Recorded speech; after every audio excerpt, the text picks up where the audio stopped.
What is up, my friends? It is Thursday night. It is the late night agenda. As always, thank you so much for giving up some of your time to come and have a chat with me. They've only gone and done it again. And it's not just me being a doom monger at this point. It's the likes of David Ornstein basically saying we're doing very little unless something changes. So where's the planning? Where's the thought process? Where's the genius behind Hughes and Edwards? Well, at this moment in time, my friends, it's very well hidden from light because today we have sold two more players. Yes, Sepp van den Berg and Bobby Clark's deals have gone through. They are off and, yeah, departed, gone. Bye-bye, arrivederci. Anybody coming in, I hear you ask? Doesn't look like it. Not at the minute. We're going to go through it all tonight, and I'm going to tell you why I'm absolutely fuming. I'm going to be reading out Anfield Sector, who posted, what do you pick up in conversations is that Liverpool are looking at that position, centre-back, but it would take some departures, and probably both Gomez and Van den Berg. So, Ornstein saying that in order for Liverpool to strengthen at centre-back, it's probably going to take us losing Gomez and Van den Berg. Now, let me just make this make sense.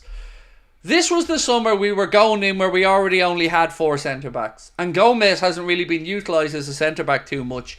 And there was already an admission right across the board that we needed to sign a centre-back. Now, unless we lose a centre-back to put us another step backwards, it doesn't look like we're going to bring in a centre-back. So, make it make sense. We've already sold Van den Berg, who was the cushion. He was the extra body. So he's gone.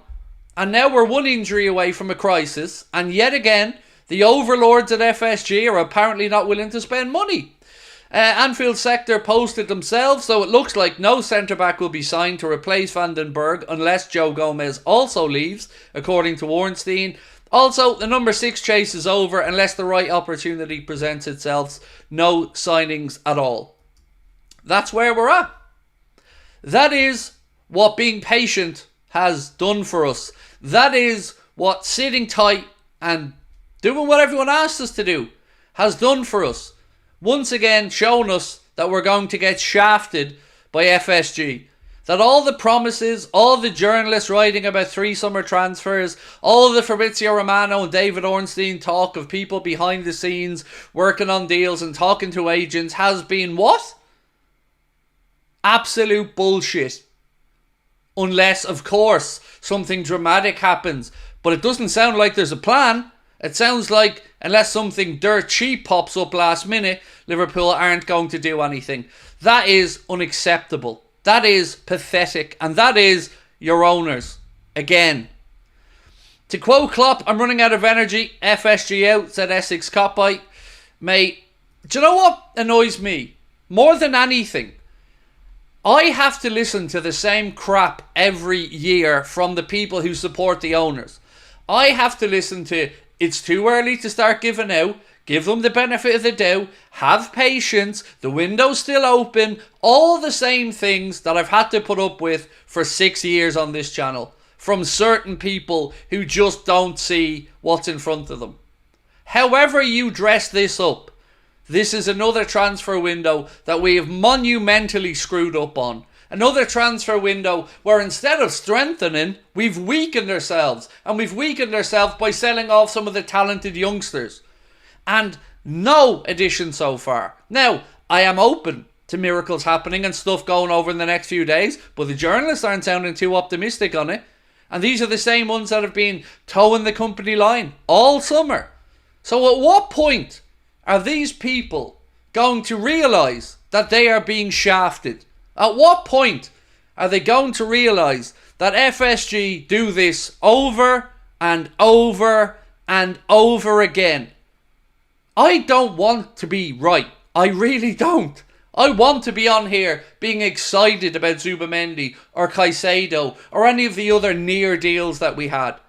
That, you can see it written all over my face during those streams. It means the world to me. But I'm not going to sit back and be lied to, manipulated over and over and over and have people refusing to acknowledge reality. It's mental. These people need help. Hughes and Edwards must be just sitting with their thumbs up their backside, said Josh Black. Mate, I don't know. And I want so badly to give Edwards and Hughes the benefit of the doubt. I really do. But how can any of us rationally read what we've just read there about the Gomez and Van den Berg situation, hear that we're probably not going to sign a centre-back, hear that we're not going to sign a six? What have they done? What have they actually done to justify their existence at the club over the summer? Nothing other than sell out from under us and bring more money in. And I don't want to hear the promises of next summer or January, because we've been there, washed, rinsed, repeated, we're back where we started. Because we were given those promises at the start of this summer. Three positions was being spoken about by everybody, not one. In fact, we've gone backwards because we've sold some of the youngsters who could have filled in some of the gaps. It is absolutely idiotic. Elk70 said, we're the reverse Chelsea, selling everyone instead of signing everyone. This is ridiculous, but expect nothing less from the people in Boston. I've said it over and over again. My biggest gripe with them is over transfers. Outside of transfer windows, I don't talk about them much because they're irrelevant. But when they ain't signing the checks, when they're not making us competitive, when they're trying to convince all of us that what we're seeing with our own eyes isn't real, then I start to get annoyed. One injury and we're done. Remember how we felt when we thought that Jarell Kwanzaa had picked up a knock? And that's when we still had the possibility of keeping Sepp. So now we've got a Joe Gomez who isn't happy and knows that he's surplus the requirements for the right number. We've got a captain who's inside the last year of his contract and the club can't be arsed giving him a new deal yet, or even make him feel like he's loved and wanted. We've got Ibrahima Konate who's had shaky form and injuries, and then we have a youngster. That is the extent of our depth at centre-back, and I, as a rational human being, am supposed to believe that we can go in and win the Premier League and the Champions League with that lack of squad depth and that emergence of injuries. It's absolute horseshit. Sack Hughes, any contract extensions at least. That's going to be the big spin, mate. That's going to be the big, oh look, we got Trent signed up, aren't we brilliant? Wow, what an end to the window. You should all be grateful. Old man, Digu, said, great show as always. Been a fan for years. You're a friend. Remember that, my man. You're a friend, not a fan, you're a friend. Unless you're talking about the club, in which case, absolutely have at it. In your honest assessment, is the team in a good place right now, or do we need that one player? Look, we have the makings of a very good squad. We absolutely do. And I'm not going to sit here and say it's all doom and gloom and that we're going to be also rans. We're not. But we're denying ourselves the opportunity, the best opportunity to go and win things. For us to win a major competition this year, it's going to take a bit of luck. It's going to take some injuries not coming and haunting us.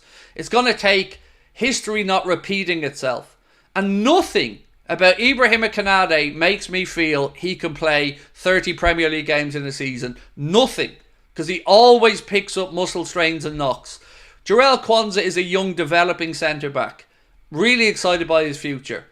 Joe Gomez, most of us don't even think of as a centre-back these days. And he could still leave. So on what planet are we supposed to feel like we're in better shape than last season? It isn't factually correct. It isn't. You can't even hypothesize how we could be better other than improving on the training ground, other than Arne Slot coaching us better.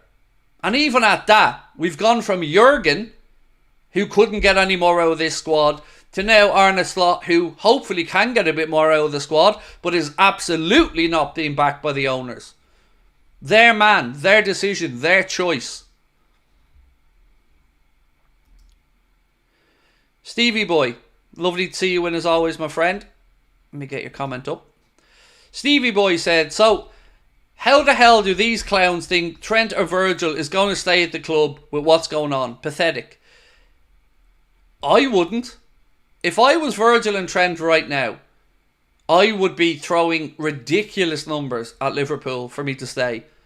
Because I'd feel really annoyed. An afterthought. Your captain and your vice captain. Whatever you want to say about Virgil's age. Statistically last year he was one of the best centre-backs in Europe. And he got in the Premier League team of the season. So if Michael Edwards doesn't feel he's worth a 2-year contract extension, I really don't know what to say. The fact Trent is even in this position is an indictment of how the club is being run. They've taken their eye off the ball, to quote Paul Joyce. It's absolutely... And these assholes have the cheek to look down at the rest of us and tell us that we're all nuts.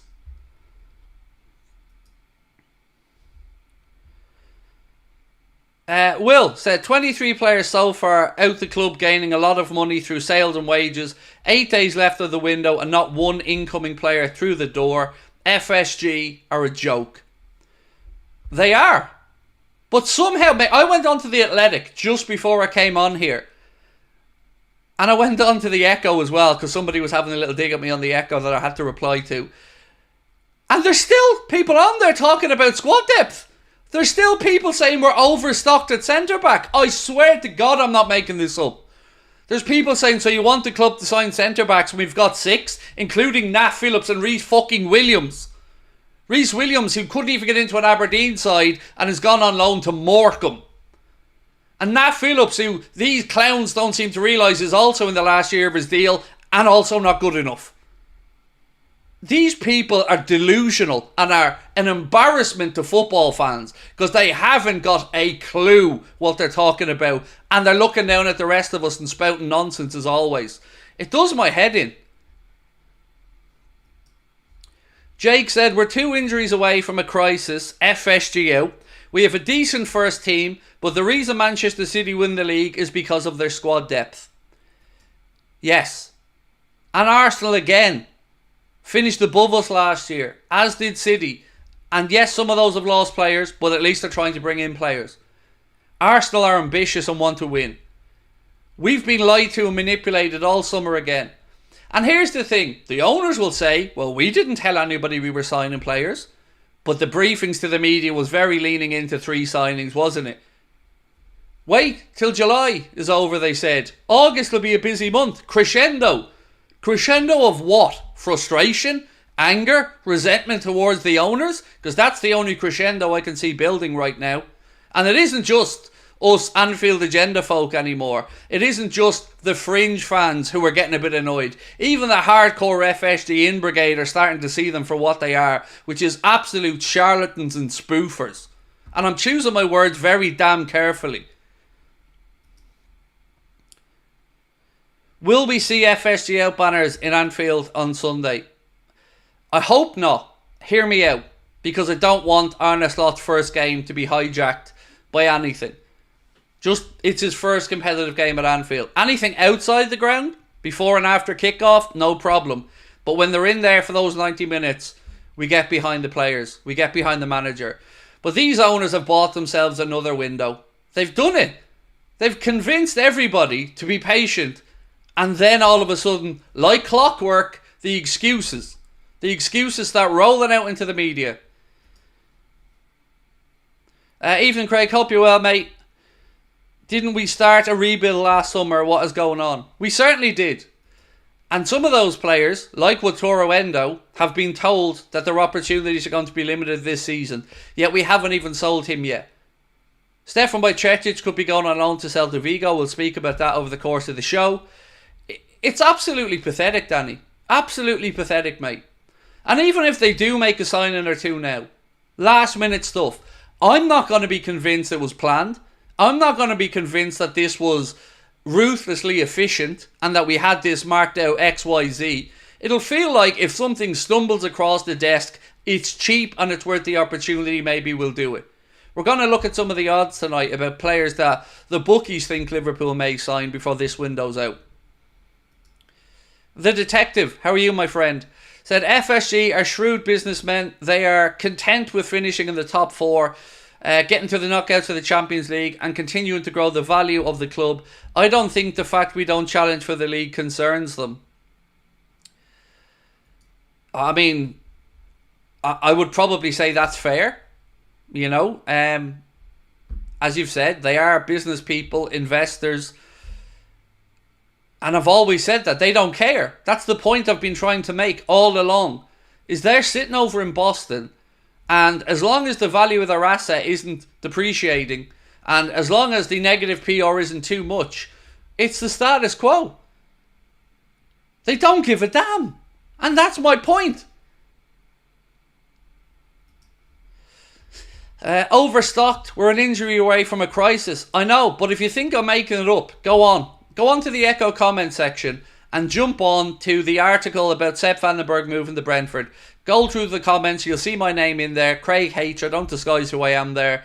And you'll see the comments talking about being stacked up at centre-back and having 6 and us still needing to move players out. And what great business it's been this summer from the club bringing in over 50 million in sales and saving in wages. Who the hell do these people support? Do they support FSG as owners and businessmen? Or do they care about the football club? Because it certainly seems like they don't give a damn about being competitive. It's KDS. How are you, bro? Welcome in. By the way, before I read out this gentleman's comment, I want to apologise for the video being a little bit late this evening, the news video. As I explained, I was at a physiotherapist today, a specialist physiotherapist for my jaw.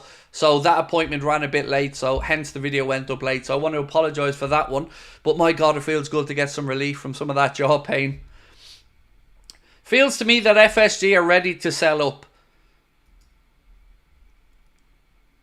Then I hope they fucking sell. That's all I can say to you, my man. I've no idea if they're lining up a sale or not. It doesn't feel to me like they are. I'm certainly not getting any indications that they are, but whatever they're doing, it isn't strengthening the squad. It isn't trying to improve and give Arne Slot the chance to go and win. It's absolutely disgusting at this point. Why no protest? Where's the cash going? No protest because some pretty influential people are being kept on the right side of the owners. Some people that, and again I'm choosing my words very carefully, profess to be Liverpool fans. There was one particular outlet that used the phrase that people were, there was, what was it they said? I can't think of the exact phrase, sorry. It'll come to me in a second. But that people were getting over the top about transfers. Transfers were a little bit... Why are we talking so much about transfers? I mean, you couldn't make this shit up. I actually have questioned myself this summer going, am I actually insane? Like, am I just wrong? Am I seeing this the wrong way? Like, these people are so steadfast in their support of an ownership group that doesn't give a damn. It genuinely baffles me. Is it possible for you to start a GoFundMe to get a plain FSG out banner? This is pathetic. They don't want to win. They should back Slot. I don't see how that banner, with all due respect, would do any good. Mobilising people on the ground through outlets to speak out against the owners. But by the time it gets to that point, you're probably going to be in the season where we fall away a bit. Because if we start winning games, which of course we all want, that will be used as a way to try and excuse the lack of business. Or to try and prove that they were right not to strengthen. Even though it will lead to us falling away again by the time the season's over and falling short of the big prizes. Transfer hysterics, I believe, was the phrase I was looking for. People are hysterical about transfers. Imagine seeing your club boasting about saving £18.5 million in wages. Imagine not replacing Thiago, Matip and bringing in another third choice goalkeeper to save money from the reserves. Imagine selling Sepp van den Berg. Imagine looking to move on Nat Phillips. Imagine selling Bobby Clark.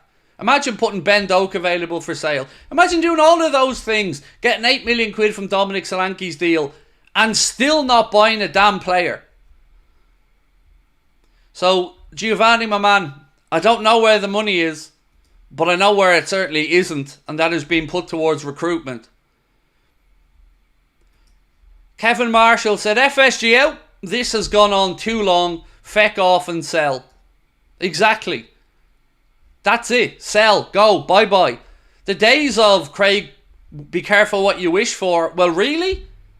Because whomever else comes in, at least they're going to want to win stuff. Even if they come in and are a bit haphazard, at least they're going to try. These lads have done nothing. Sit on their hands and do nothing. David, lovely comment, mate, said, not sure who gifted me a membership, but just want to say thanks. As a Wolves fan, I thought our window was bad. I have no idea what your owners are up to. It's been a weird window for you. I've been keeping an eye on that situation as well, David.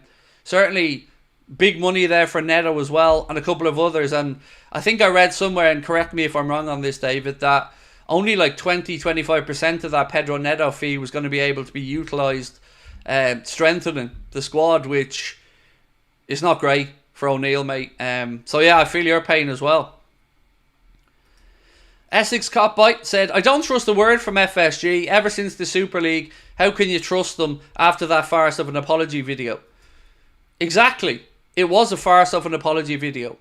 I had somebody who works in PR explain that video to me. Sit me down and break it down bit by bit about why everything was in that scene.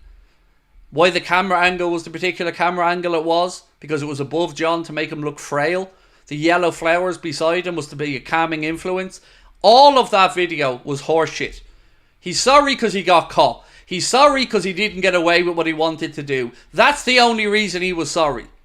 He doesn't listen to fans. He doesn't give a damn. And anything to the contrary is just that. Lies, manipulation, bullshit.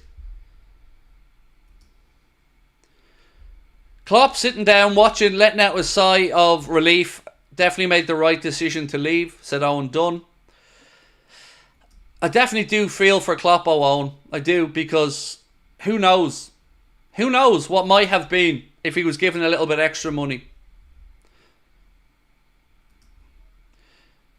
Net spend in 2 years, 30 million. Take the money saved in wages, then break even. Our biggest rebuild, a joke. Klopp left because he knew this was coming, said Roy Patel.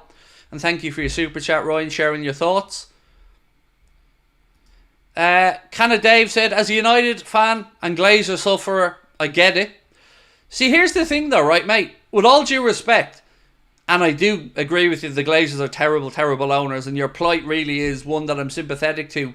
But at least the Glazers gave the managers money. For all the faults, and there are many to be labelled at the feet of the Glazers, transfer spend was never something they didn't pony up the money for. They did it haphazardly, made terrible decisions, trusted the wrong people. But God, I'd kill for some of that money for our managers. Like, I'm not trying to gloss over their ownership, mate. You are absolutely right. They're pathetic owners. Terrible.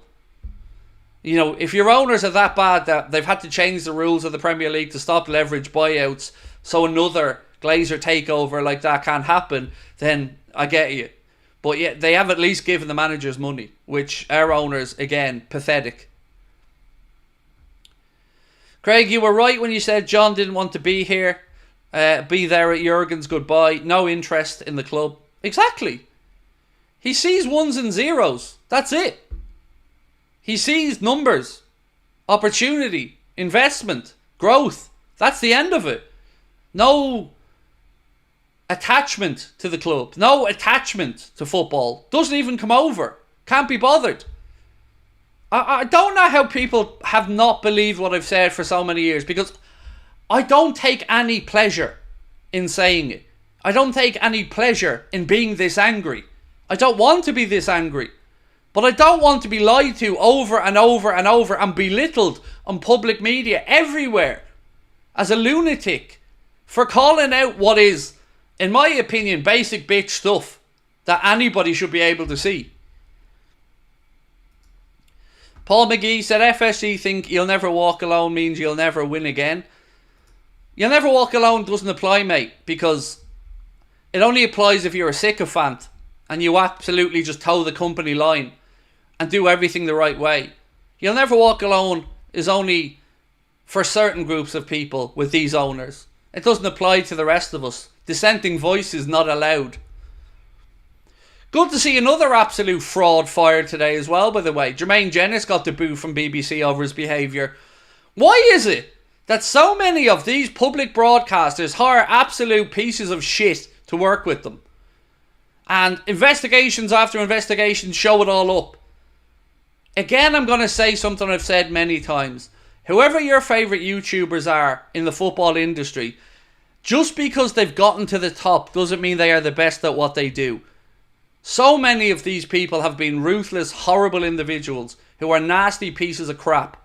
I'm talking about generally in success stories in life here. Loads of great people in our industry as well. But again, another one exposed today. It's just never ended.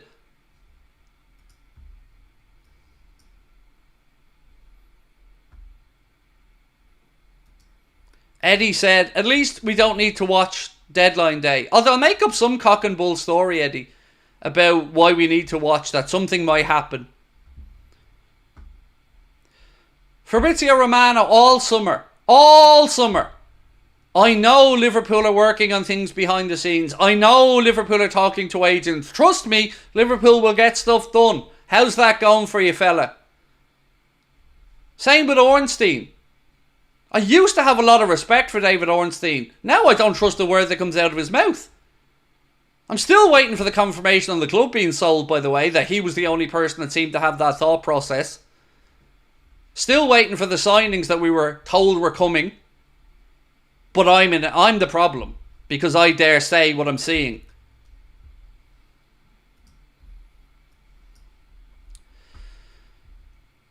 Peter said, Craig, thanks so much for sending me and my nephew tickets for your show in Liverpool. Much appreciated. This FSG gang are disgusting. FSG out now. On the tickets, Peter, my pleasure, mate. Honestly, happy to do it. Look forward to meeting yourself and your nephew at the show.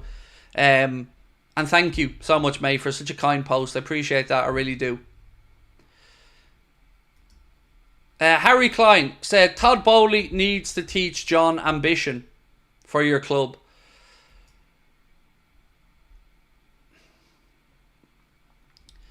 I just truly just don't feel he cares. That's it. Like, I can't go any further than that.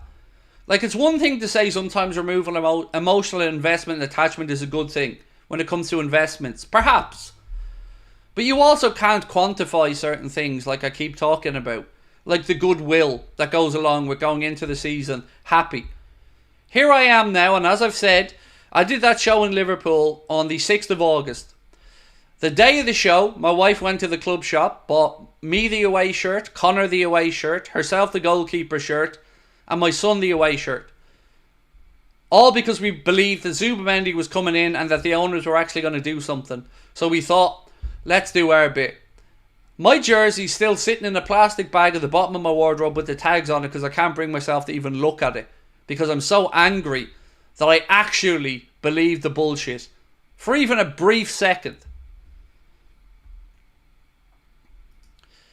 RC said, I've suffered watching the Glazers bleed our club dry. I can see FSG doing the same.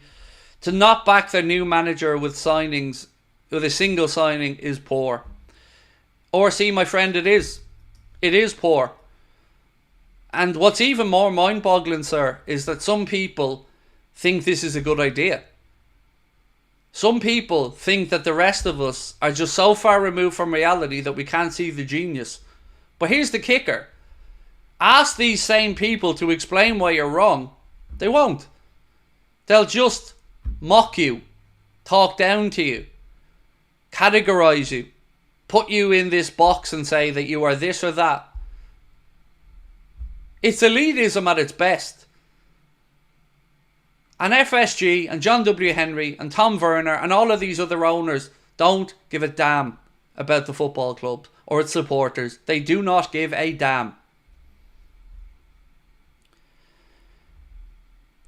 It feels like we're being asset stripped, said Nomad. Well, at least the big players aren't being sold, but they might walk at the end of the season on a free. But apparently that's sensible as well somehow. These same sycophants that tell us that we're all impatient are somehow defending a possibility where 3 of our star players could walk out the door for nothing at the end of the season. And then they're going to tell us that we can buy replacements, even though the same people, Dr. Ian Graham, who worked at the club, start speaking about the inefficiency of transfer spend versus wages. But yeah, the same thought process won't give Trent a new deal, or has allowed Trent to get into 10 months or so to go on his deal. It's absolute insanity. But anyway, let's go through some of the news really quickly. If you are new in, please do drop a like, hit that subscribe button. We do appreciate your support. Remember, we still have our fantastic run of 1,000 likes on live streams. We'd love to keep that up. Let's start with Lucho. Paul, I'll get to your super chat in a second, bro. Let's start with Lucho. Barcelona have made an attempt to sign Luis Diaz, according to Sport over in Spain. But Liverpool have told him they'll only entertain discussions for a fee of 64 million. Am I wrong? And again, if I am, I will put my hands up. Am I wrong, or have The Athletic and James Pearce not said multiple times that Liverpool will accept offers above 50 million? I'm happy to be corrected on that, but again, if somebody's coming knocking for Diaz and we're quoting 64, look, that's the club's prerogative, but it goes against everything we've been told by these in-the-know journalists all summer. So Barca apparently now are looking towards Kingsley Coman and Federico Chiesa as options because Liverpool won't do business for anything less than that on Lucho. And look, I'm fine about that. I don't want Lucho pushed out the door. Not at all. But I also don't want an unhappy player who may feel like his dream move was taken away from him. This coming in from Spain as well. LFC Transfer Room, full credit to them. Say Celta Vigo are positioning themselves to take advantage of Liverpool's situation with Stefan Bajcetic and try to bring him on loan for this window. They're trying to sort out departures first as priority, but they're lining up his loan move before the end of the transfer window. So let me get back to Paul's comment. Paul said, this summer's sales virtually wipe out last summer's spend. Yes, sir. On top of that, mate, don't forget the increased footfall now from the Annie Road stand, of which FSG already got some of the money back when they sold to Dynasty Equity, I think it was, for 100 to 200 million of investment. Some of that went to repay the capital expenditure on the Annie Road end and loan repayments. So, again, I can't argue with your point, Paul. It's probably exactly what a lot of us are thinking, mate. All that expenditure wiped out for what? So was Edwards and Hughes brought in to just be glorified accountants and balance the books? Because if that's the case, that ain't going to go down well. And surely to God at this point, nobody's going to fall for the promise of a brighter future next summer. Like, don't be that person. Don't take everything that you've learned from their time at the club and their lack of spending and suddenly think that they're going to change overnight and that next summer all things will be different. Don't buy it. Don't fall for it. Just trust what's happened on every window. Look back. Look at the manipulation. Look at the letdowns. Look at the falsehoods. Look at the lies. And look at the lack of spending. You can't argue with that. That's factual. Look back over their history and then tell me why you think they're going to spend a serious amount of money when their biggest ever net spend was 90 million last year. And as Paul has said, they've recouped most of that already. So what are we doing then? Are we a club that's only barely able to just break even with what we're doing? If that's the case, then the owners aren't very clever, are they? All the genius that we credit to them isn't deserving. You can't have it every which way. You can't be the smartest guys in the room who have a master plan and then start selling off players and do nothing and think we're all going to go, well done, lads. Did you balance the books? Oh, sure, aren't you great fellas all together? Nessie said, lies, pathetic excuses, no passion for winning, cannot even sign good players anymore season after season, and if you're being critical, you're being labelled as a hater. We need protests, FSG out now. Don't forget, it's not just a hater, Nessie. It's a hater or somebody who's never been to Anfield or somebody who doesn't understand the genius that's at work. Always a case of belittling the rest of us so they can feel superior. Well, the thing is, there's more and more of us now. There's more and more people feeling disenfranchised like we are. Feeling like our owners aren't doing the best to give the manager, who's coming into a difficult situation after an iconic manager like Jurgen, but he still backed himself. So we need to back him. He can't fail because of a lack of spending from the owners. We can't let that happen. Like always, the trinity is between the players, the fans and the manager. The owners should be an afterthought. Sign the checks or fuck off. Carlos said, I totally agree with you, Craig. FSG, out of our club. Keep up the great work. Best channel out there by far. Again, I don't know. I don't know what else I can say, mate. All I can tell you is how I truly feel. And I don't want to be on here shouting about the owners. I want to be on here dreaming about winning league titles. Just look back at when we thought we got Caicedo, and look at how happy I was when I thought we genuinely could do it. That was it. We could go win the league now. It doesn't take much. 2 good signings this summer, and most of us would have been, fair enough. We did good business last year. We've added a bit more. Let's go. But nothing. On top of the wait, you're all impatient. Nightmare to the AM said, I got told the other day by a fan, how's it FSG's fault? I'm the idiot for questioning our transfers and lack of ambition. So no, I'm FSG out. I don't have an answer for you, mate. I don't have an answer that will reassure you that the person that said it, he was doing nothing other than trying to belittle you and make themselves feel better or feel more clever, perhaps. Ask them to explain it to you, though, because that's my favourite answer. And then they won't. They'll just get straight back to insulting you, because all they want from that exchange is to feel superior to you. It's nothing about the owners. They just want to be somebody who gets one up on somebody. And that's the problem with half of these people. They're thick people that think they're super clever, and that's fucking dangerous.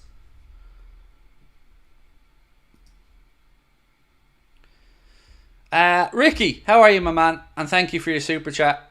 1 sec, let me just drag this back across. So Ricky said, Craig, as a United fan, I don't think I could do a better job of trying to ruin the season for Liverpool. The way to get them out is to hit them in the pocket, get the games called off.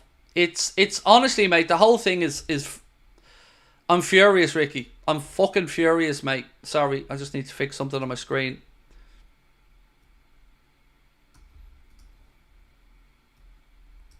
Why is this not coming across?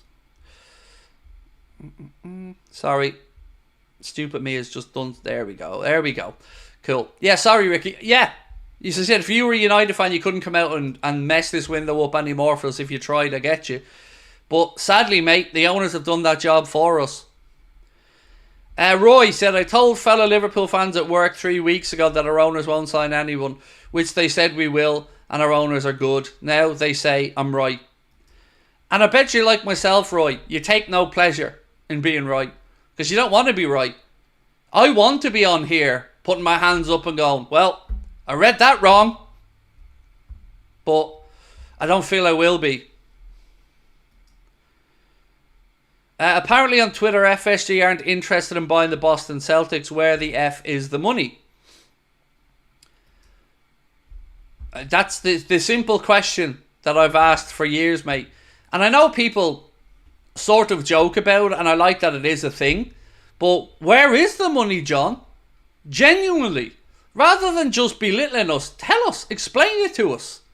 And if we're all wrong, we'll happily admit it. Anything more without Nuri, said Carl. So, I'm going to be speaking with David Lynch tomorrow at 4 o'clock. We're recording together then. So I will be able to ask him about the left-back situation, because there is talk coming out of Greece that Kostas could make a return to Olympiacos. Anfield Edition, credit them, said there were whispers in Greece that Kostas Tsimikas could complete a loan move to his former club Olympiacos before the transfer window shuts.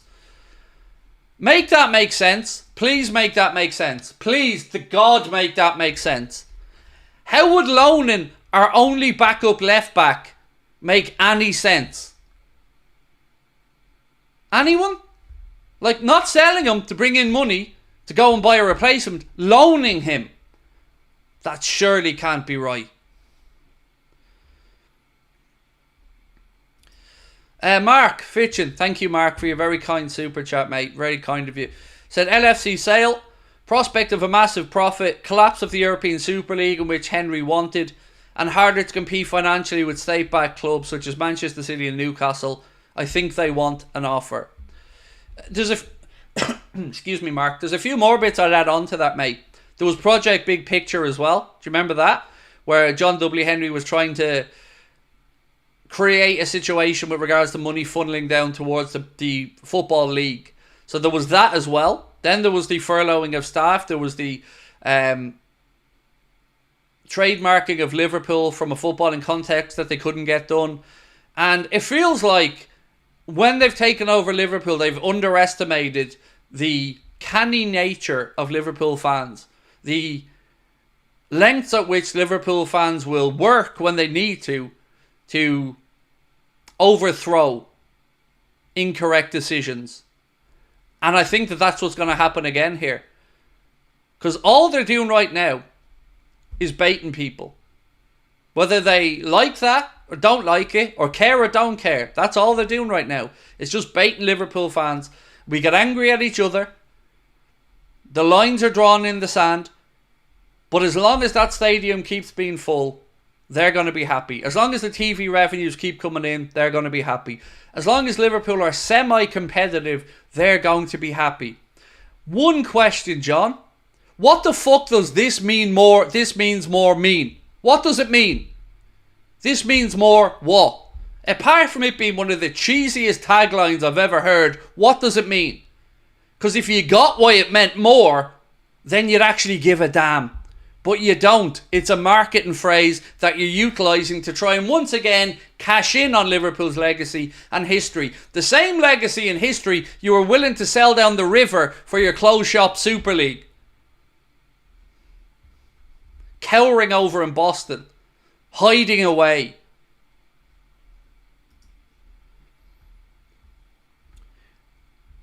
Are the top Reds taking money over their club? I don't know. Because I don't know what the benefit of it is to the top Reds. Like, I have no idea. If they're season ticket holders, then they've already got their season tickets, so nothing to gain. I don't understand the excuses. Like, this they saved us crap was exactly that crap. Go back many times. This they saved us stuff is nonsense. There was multiple bidders there willing to buy the club. The truth came from the email that said Liverpool's available and going for a song. He got a bargain. He's no interest in whether he was saving us or not. He knew that there was an undervalued asset there that with a bit of corporate know-how and restructuring, they could make great again, for want of a better phrase. And to some extent, they've achieved a good bit of that, and I've always given them their credit. But the one area that I refuse to budge on is transfer spend, because they're cheap. Lee, how are you, Lee? Said FSG can't even buy a cold, let alone a player. It's honestly remarkable. Like, every time we miss out on a signing, there is nobody else in world football. Like, we missed out on Caicedo. Well, there was nobody else around, so we got in Endo just to make do. Then we missed out on Zubamendi this summer, and again the same story followed. There is nobody else. Liverpool won't settle. You won't settle, but you can't get the job done to bring the player in. So you failed. Whatever way you look at it, you failed. These lads getting paid multi-million salaries, what are they doing? What have Edwards and Hughes actually accomplished to strengthen the club, other than the bank balance? Genuinely, what do they think the reaction is going to be from the fans? And they don't even have to face the music. They get to hide away in the shadows as well. Like John W. Henry. All these people that are doing these decision-making things that piss the rest of us off don't even have to front up. They just send the manager out. They send Jurgen and Arne out to face the music for their decisions because they're cowards. Cowards. Won't answer emails. Won't face up to somebody that might want to ask them a challenging question. They'll give interviews to the Echo, but they won't give an interview to somebody who might ask them a challenging question because they're cowards. Do you hear that, John? Coward. Cowering over in Boston on the other side of the Atlantic like the coward that you are. You absolute fucking fraud.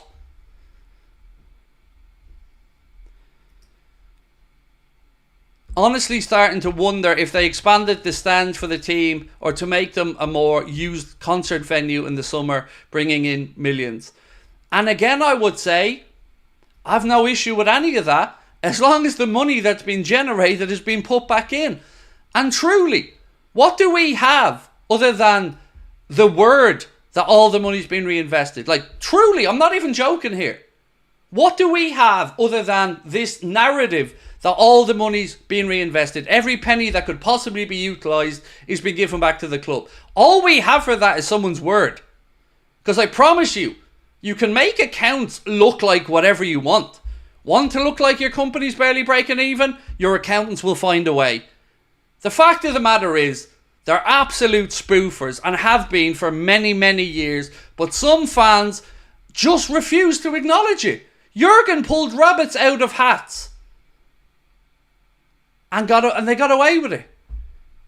And they won't even back their new manager that they handpicked. And I'm supposed to believe that they want to win.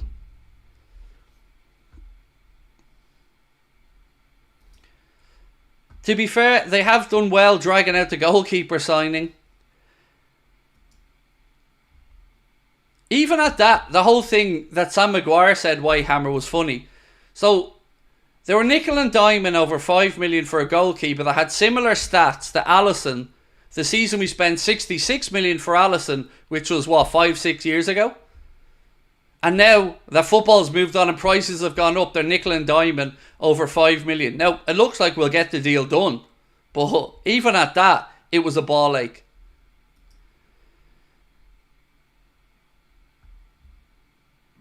Fredward said, protests will never happen because FSG have the #1 Liverpool fan channel controlling the narrative in exchange for club access. So here's the thing about that. They aren't. I am. I'm the most viewed Liverpool fan channel in the world. I don't say that to brag. I only bring it up because you're mentioning it. They may have the most subscribers, but every single month, every single watch along, every single day, we absolutely wipe the floor with them. Despite all the interviews with Klopp before he left and everything else, you're looking at the most popular Liverpool fan channel in the world.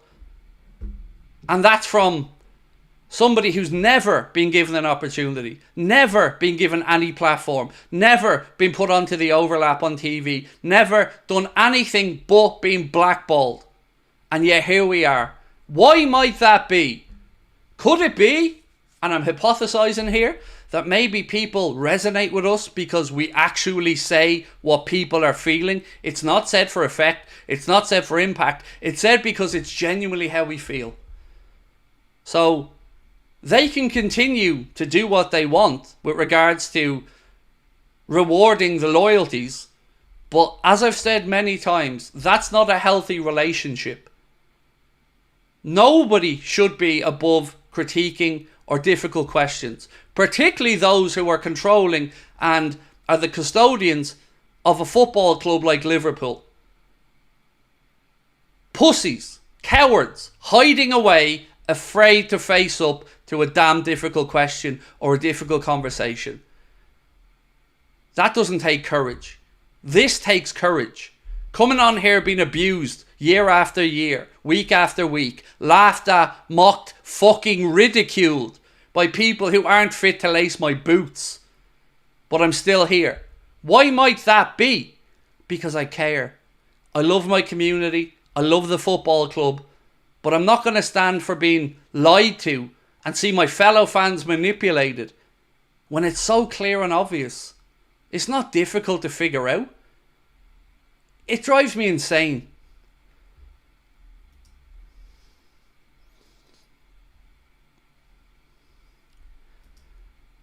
Paul McGee said, the only thing guaranteed every summer is a new kit equals money, money, money. Craig has spent more on LFC than John W. Henry this summer.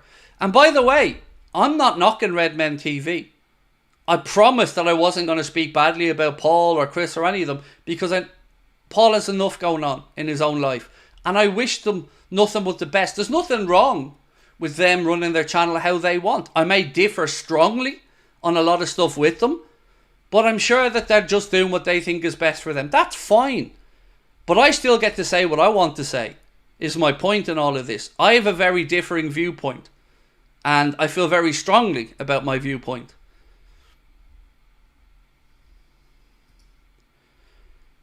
African_cat said, I came to realise that Americans based on their mindset only care about money. Social, not so much. The Saudis only care to be relevant. The German model could help the Premier League. So sad that we can't even show, I don't know what you mean in signings.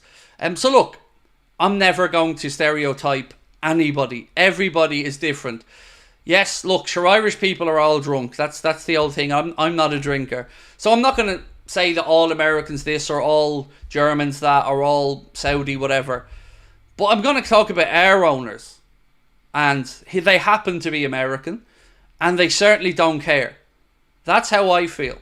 They don't have the same attachment I have to the club. They don't want to win the same amount I want to win and you want to win. So where they're from, kind of irrelevant.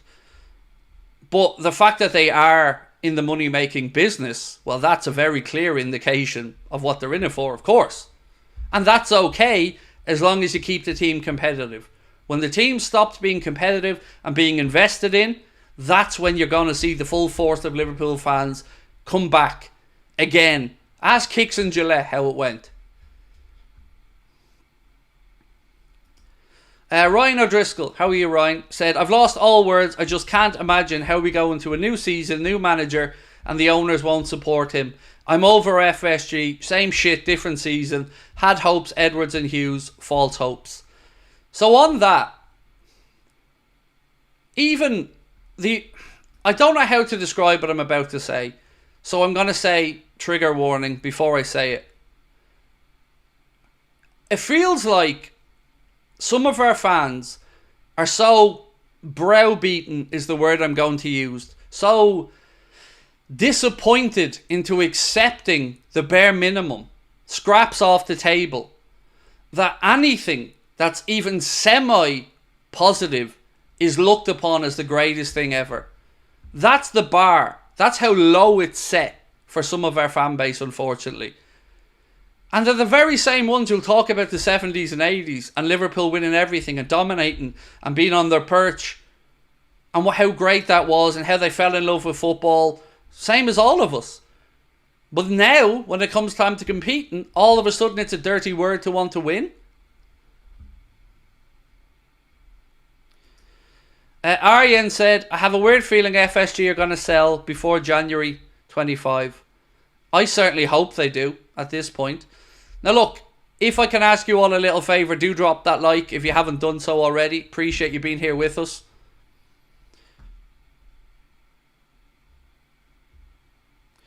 Craig, you can knock them all you want because they mock those that criticised owners by calling them FIFA merchants. That's it. We're all just playing fantasy football, don't know anything about the game. It doesn't matter that I've been involved in football since I was 7. It doesn't matter that I've played it to a really, really high level. It doesn't matter that I watch 10 games a week. I still apparently know nothing. Same with all of you guys as well. Have you ever been to Anfield? Well, yes, I have many times, but how is that relevant? It isn't. It's only relevant because your argument is that you then want to justify why you think you're a better fan than the rest of us. That's the problem I have with these people. It's the you'll never walk alone tattooed on their arm, but go fuck yourself is the real, I'm alright Jack, pull the ladder up and sod the rest. That's the real attitude from some of these people. But then again, you know what? In the real world, I've never met any of them. Because every time I go to Liverpool, sound people, down to earth people, understand the good and the bad, intelligent. Liverpool football fans are known for being knowledgeable around the world. And I don't find it any different. So I don't know who these people are on social media that are so strongly defensive of the owners. Because I don't ever meet them in real life. Have you ever met an FSG in person? Really? That defends their position strongly?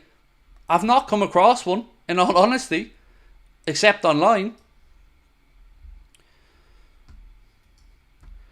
Chris Barley. And remember, by the way, I'm not saying our club have done this. I'm not. But remember, have a look back at the Barcelona situation, where there were tweets that were paid for and put out according to reports to slander players or slander certain narratives. So don't think football clubs are above any shenanigans either. Because as I've already told you, when we were going to Orlando 5 years ago, they were already reaching out to supporters club asking what their business with us was. And we were tiny back then. So they're not above shithousing. And here's the thing. Here's the kicker for me. I have concrete information that could have caused a lot of problem for a former senior executive at Liverpool Football Club from the person that they were trying to get to know, shall we say. And I didn't use it. And I never would use it. And I never will use it. Because why would I intentionally damage the football club I love? But I could have. I could have got that person in a lot of trouble. But as always, I love the club. It's not my MO to try and destroy something I love. But I also won't stand back and watch somebody else try to destroy something I love. Hope fans don't forget this window. If results aren't going Slott's way and they turn on him, saw in the first half versus Ipswich, we need improvements. Arne Slot cannot be the sacrificial lamb for the lack of spending from the owners. He just can't be. It's unfair on him if that's the case. Sean Edwards said, was Edwards brought back to oversee the club's sale? Certainly wasn't the narrative. The narrative was he was brought back to buy another club.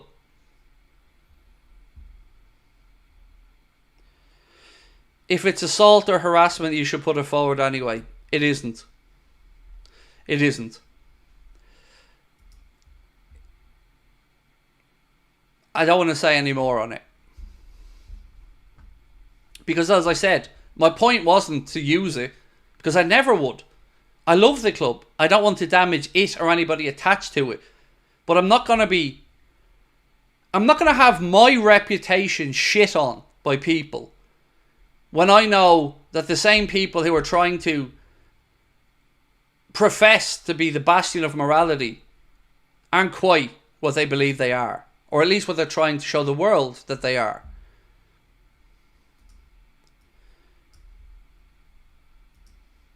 FSG are having us on. Get out now, please. It's all in their interest, said Morgan. Essex Cop White says, one regret I have, I've never been to Liverpool because I can't afford it. Hoping to find the funds to see your show though. I hope I can. Well, if you do get up, mate, your tickets are on me. So if you want to come up to Liverpool, just let me know. I'll send you a couple of tickets on me as a little thank you for all of your contributions and generosity into the chat, mate. It's the very least I can do.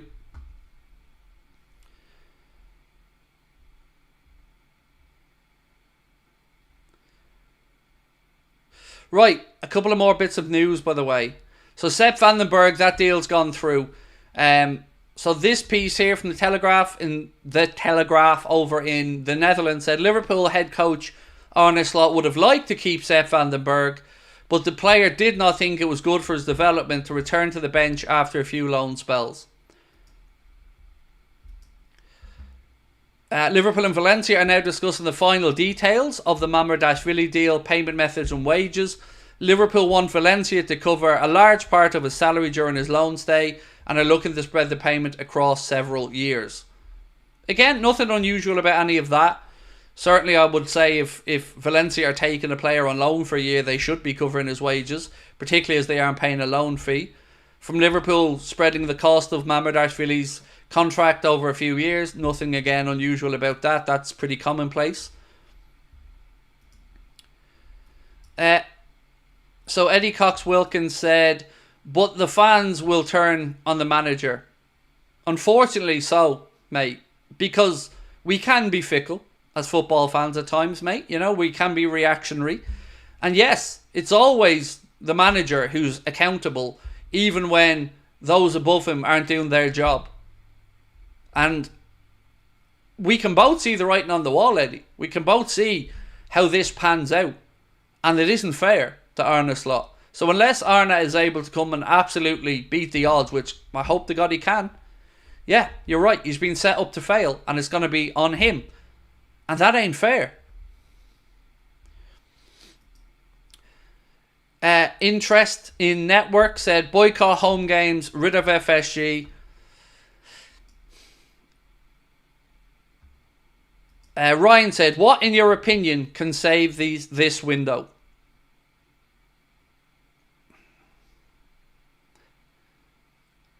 Okay, I'm going to try to be honest because I'm being realistic about where we are here in the window. A centre-back right now, regardless of anything else, what happens with Joe Gomez is a priority, is a must. This narrative about us going into the season with the same centre-backs again and thinking the squad depth is there is absolute nonsense of the highest order. So that's a bare minimum. Midfield, I want us to bring in another midfielder because we need one. I don't buy this crap that there isn't a midfielder in world football that's available that can come in and help the team. I don't buy that for 1 second. I buy the fact that they're too cheap to actually pay for top quality class. Because again, our solution is always to go down a rung. When did you ever miss out on a player and go spend another 30 million on top of what we were going to do on somebody else? It doesn't really happen, does it? It's always, we try this, but then we end up with a bargain basement. So what can save the window? 2 very quick fire signings. Contract extensions done very quickly towards the end of the window or when the window's over. And an acknowledgement that they messed up or they procrastinated too long over some of these deals. Right, so I want to talk about a couple of things now. Jared Branthwaite, I want to speak about for a minute. Liverpool fans, according to a piece on the Echo, said Liverpool fans were recently left surprised by odds shortening significantly on Jared Branthwaite joining the club. Liverpool, according to the latest insert bet company odds, remain at evens to recruit the defender who was linked with a move to Manchester United earlier in the window. The betting company in question said, our betting suggests it's a 2-horse race between Liverpool and Manchester United for Jared Branthwaite's signature. The former are favourites to sign the Everton defender, and we have seen strong interest over the last 24 hours in Liverpool completing that deal before the end of the summer transfer window. So that then made me go and have a little look-see at these odds. Liverpool to sign Jared Branthwaite at the moment is 10 to 11 on. Liverpool to sign Anthony Gordon is 5 to 6 on, meaning the bookies believe that these things are more likely than unlikely. Again, it's just a reflection of where money has gone. It's not to say that these are definitely going to happen. But they're the only 2 names that are even close to evens. After that, you're looking at Ollie Watkins at 5 to 1 and some other very, very unrealistic signings. So that's where we're at. Now, if those 2 came in, would that be a good window? Yes. It wouldn't sort out the midfield situation, but it's 2 good signings and it will give us more firepower and a bit more defensive reinforcement. And then maybe you have a bit more breathing space to find that number 6. Benjamin said, Craig, my friend, this is horrible. In all my years, I've never seen such a farce when it comes to a summer transfer window. And this is after, mate, we've put back together a transfer team that has Will Spearman, Julian Ward, Michael Edwards, Richard Hughes, Dave Fallow, Barry Hunter, and other people whose name I don't even know, have been all brought in.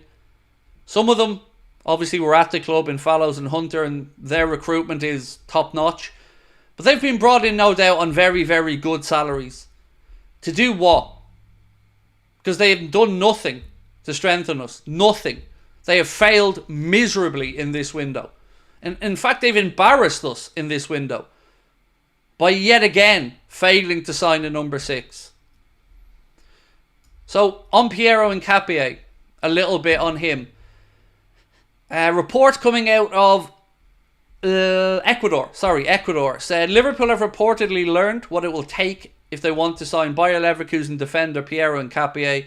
According to Ecuador newspaper Diario Expreso, Leverkusen have set a price tag of 50 million on Hincapié's signature. The report claims Liverpool will face competition from Spurs and Atletico Madrid for the defender's services this summer. It has been claimed that Liverpool want to sign Hincapié before the transfer window closes. Cool, make it happen. But let's go back then to David Ornstein on the overlap. What you do pick up in conversations is that Liverpool are looking at the position, centre-back, but it would take some departures and probably both Gomez and Van den Berg. So let me just break that down. If we sold Joe Gomez and brought in Piero Hincapié, it still hasn't addressed the lack of squad depth. It still means we're an injury or so away from a crisis. Have they not learned? We shouldn't have to sell Joe Gomez and Sepp van den Berg to bring in another centre-back. We should have at least 5 at the club. Nat Phillips ain't going to cut it. Reece Williams ain't good enough and has gone on loan to Morecambe. This is absolute nonsense. And what really sticks out for me there is what you do pick up in conversations with who? Might these be conversations that, I don't know, maybe people want you to parrot and put out there, hence the reason they're having the conversations with you or talking to you?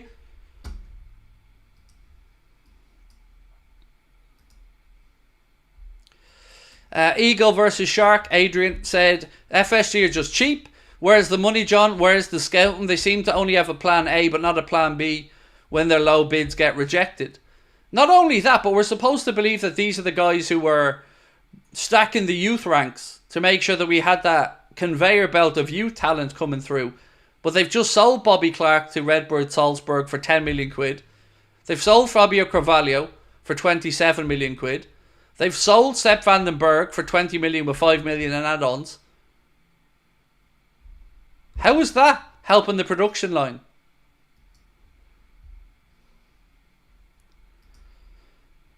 Jack Dempsey said, Big John is choking the chicken like mad with all this profit. Again, Big John's hiding over in Boston because John doesn't like to be asked difficult questions.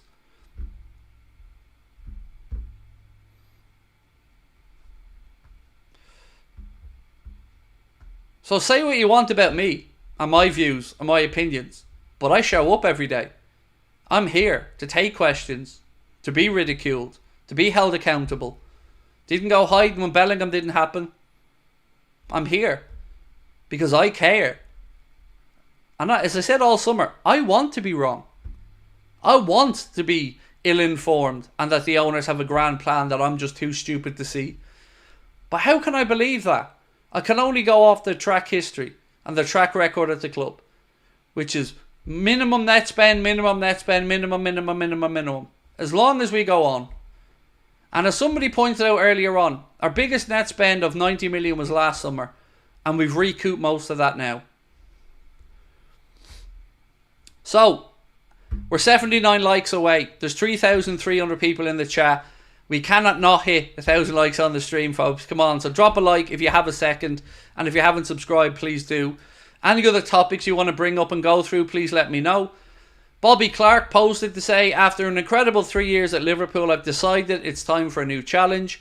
I've learned so much during my time at the club, and I'm very thankful for the opportunities and experiences I've had. Thank you to all the fans who supported me on this journey. I truly just wish we had have seen more of the journey, because I really did rate and like Bobby Clark, and I don't feel he ever really put a foot wrong when he stepped onto the pitch for us.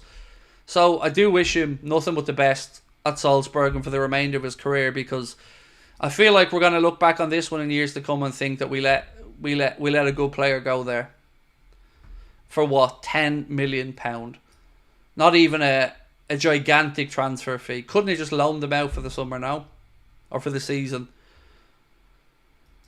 Where do you honestly think the money goes? Truth is, mate, I don't know. As I said the other day, when we speak about wages and the wage bill, I don't know if that encompasses, let's say, Michael Edwards, Richard Hughes, all the recruitment team, some other executives, John W. Henry. Like, I don't know who's getting paid a wage. I haven't got a clue. Like, wages could be John taking 2 million quid a year as a consultant. I haven't got a clue. So, to just use this phrase that a lot of money gets spent on wages, obviously we'll never know the answers to these things because it's sensitive information that has to be contractually kept private. So, it's a win-win for them. They can't be proven wrong because we can't see the numbers. But it never added up to me that we had this ridiculously high wage bill that was stopping us from making signings when our highest ever paid player in the history of the football club has a basic salary of £350,000 a week, which Saka earns, and others have earned in the Premier League. Above that, Ozil was earning that previously. De Gea was earning that. Casemiro's on more than that. Like, it doesn't make sense to me. So I don't know exactly where the money goes. And I never for 1 second, you've never heard me say once that I think the money gets funneled into their other assets. I don't believe that's the case. But I also don't think that everything is as cut and dry as we're made out to believe it is. Steve said, a year already. Thanks for the great content. No, mate, thank you for being with us for the year. It's been lovely getting to know you, Steve, over the course of the year. We pay big bucks to agents, apparently. Though, don't get me started on those greasy bastards. Oh. I have a real bee in my bonnet with the amount of money taken out of the game by agents. Because that's money that, again, could be utilised elsewhere. Now, if you want to learn something from American sports, John, how about it is that the players pay their agents and that the clubs don't have to pony up these ridiculous sums of money for an agent doing their damn job and facilitating a deal? We're talking 10, 15 million some of these greasy gits are getting. For doing what?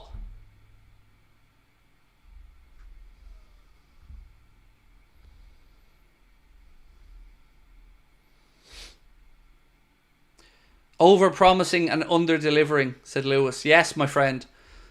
That was the big tagline, wasn't it? You know, we want to be known for under-promising and over-delivering.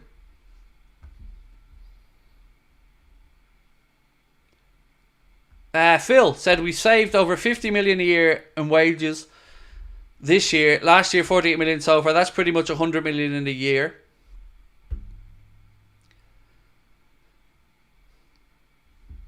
Ademola Lookman. Want to just talk about him for a second because the story came out last night from Italy. Excuse me. Suggesting Liverpool, I think Liverpool and Arsenal both were interested in Ademola Lookman. Romano believes differently. He said, an update has emerged on Liverpool's reported interest in Lookman. Liverpool have been linked to the move for the Atlanta forward in recent days, blah, blah, blah. According to Romano, Liverpool are not in the running to sign Lookman despite reports. So, that's another name we can put to bed.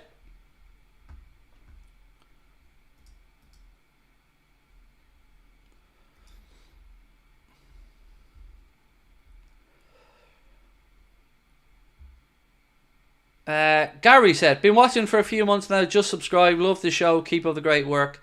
Thank you, Gary. I appreciate your support, mate. Welcome in to the community. Gary Coker, welcome in, mate. And thank you for hitting that subscribe button. It means a lot to me. And Gary Smith, thank you, Gary, for gifting 5 Anfield Agenda memberships, mate. Really kind. Now, if I could do a bit of shameless self-promotion for a second, just a reminder that we are in Liverpool, November 15th, at the Hot Water Comedy Club. We're coming to put on a big show. We've got Mr. Paddy Doyle going to be performing a full musical set. We've got Carl Porter doing a stand-up set. And then myself and Connor are going to take to the stage as well. You can get your tickets with the link at the top of the chat or in the description. It is an all-ages event, meaning it is available for everybody to come to.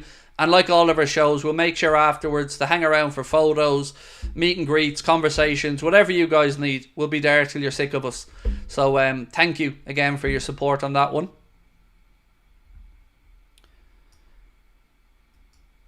Do you know who else doesn't mention us? The Echo won't even utter our names. It's hilarious. So when David Lynch comes on to Anfield Agenda, you normally see quotes from his conversations with us everywhere, except on the Echo, who go out of their way to make sure they never mention us. And I find it absolutely hilarious because they're supposed to represent the readers of Liverpool. Even though it's now printed in Manchester. It's fucking priceless. You couldn't make this stuff up. Surely, Craig, they haven't got the balls to not make at least one signing. Again, I can only look at what David Ornstein said earlier on, mate, you know. So just to reiterate what he said apparently on the overlap, what you do pick up in conversations is that Liverpool are looking at that position, centre-back, and it would take some departures on probably both Gomez and Van den Berg. This is not what I remember Mr. Ornstein saying for the majority of the transfer window, which was that Liverpool will make moves. Liverpool are looking in the background. Liverpool, same as Fabrizio Romano. A lot of vague, I don't want to say promising, a lot of vague potential. No concrete names. So these people who are supposed to have access and have these conversations, how is it that not one of them can put a name out there? Not one. If we're to believe that we're talking with all these agents, name them.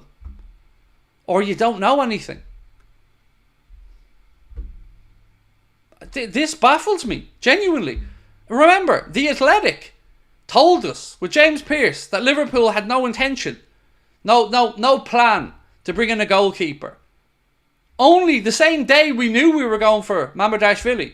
But yet we had to read with my paid Athletic subscription from a journalist that we aren't signing a goalkeeper in this window. With a straight fucking face. And they talk about credibility? I'm done with it. I'm done trying to be the nice guy who doesn't call out some of the journalists, because they've manipulated and bullshitted their way through another window, a lot of these guys. At least when I speak to David Lynch, sincerely I feel like he's been honest with me.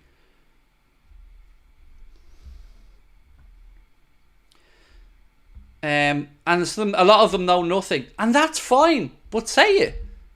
How many times have I come onto this channel and answered a question with no idea? Sorry mate, don't know on that one. If I do hear and think I know something, I'll be forthcoming with it. Might not always happen, but it's what I've genuinely been told. But I'm also not afraid to say I don't know, because there's 90% of this stuff I don't know. I shouldn't have to know. I'm a fan, I'm not a journalist. I don't profess to be a journalist.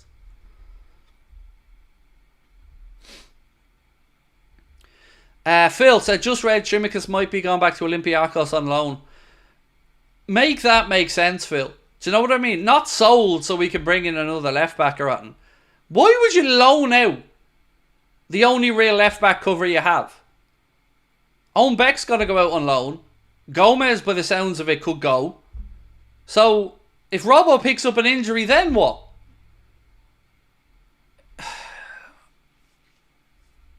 It's confusing, isn't it, Phil? Like, you'd have to believe if he was loaned out, we'd make a move somewhere for a Knight Nuri or the young French left back from Rouen that we spoke about as well.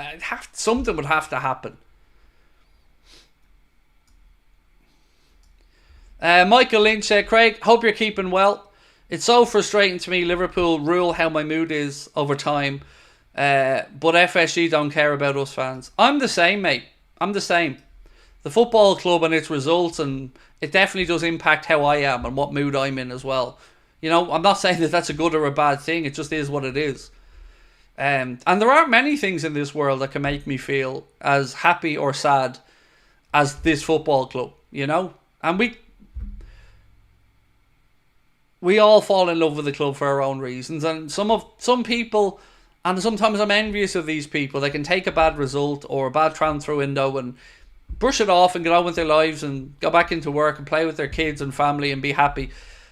It impacts me way too much. It's almost an embarrassment, to be honest, how much it impacts me. But that's what it means. And that's what it has meant to me for my entire life. Especially when I believed that the club was different, its ethos was different, that we were all together.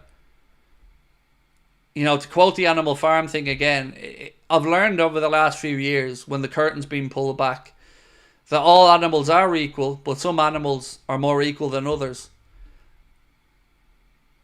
And that's hurt. It's hurt to be blacklisted and ignored just because I have an opposing view. It's hurt because the thing you love is going out of its way to make sure that you're silenced. And that's not You'll Never Walk Alone. Because I'm not toxic. I'm not out here spouting vile personal abuse. I'm not asking my subscribers or followers to go and do anything to troll people. I try to be a good influence on people's children when they come on. I try to give my experience in life, whether it's good or bad, it's honest. I speak about mental health. I donate money to food banks. I buy jerseys for families of kids who have difficult times. I fly people over for shows. I do lots of stuff that I think fits in with the ethos of our football club and its culture and what I've been brought up to believe about it. And what, to be fair, the great people of Liverpool have always shown me when I've been over there, which is kindness, welcoming and honesty. But the owners, they don't get it. They don't. They can put out their cheesy bullshit catchphrases about this means more, but they don't get what it means because they aren't one of us.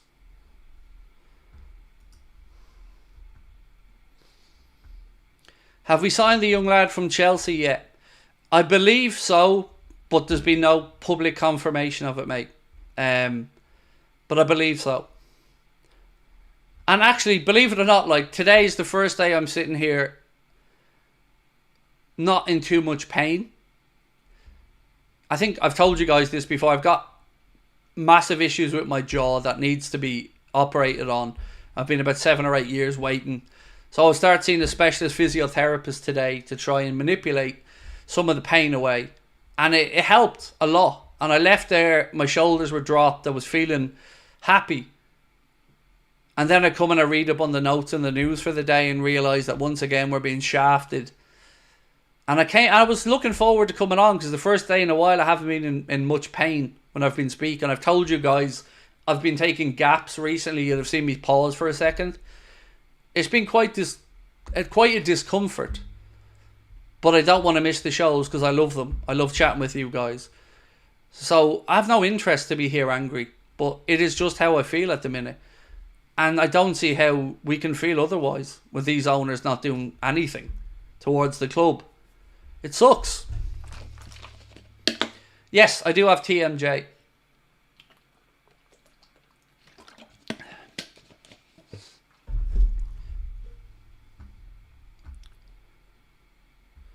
Stress is causing you discomfort. Absolutely. Of course it is. I also see a psychologist every 2 weeks, every second Tuesday, which is brilliant and helps me try to compartmentalise some of this stuff, but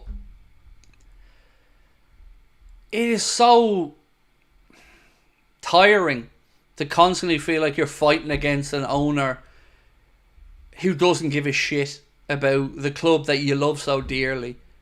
It really, and I'm sure I speak for many of you guys as well, it takes some of the enjoyment out of the game because we shouldn't have to be public chartered accountants or we shouldn't have to understand the finances of football. We should just understand and enjoy watching the team that we love. But they make it so difficult to feel that connection. Many people in our chat come here because they feel a little bit disenfranchised or that they've been treated like their opinion doesn't count. And that bugs me. And these owners, like, I don't understand it. I truly don't understand how they can be so admired by so many. Because I don't see it. I don't see the connection. I don't see the goodness. I don't see the sincerity. I just don't see it.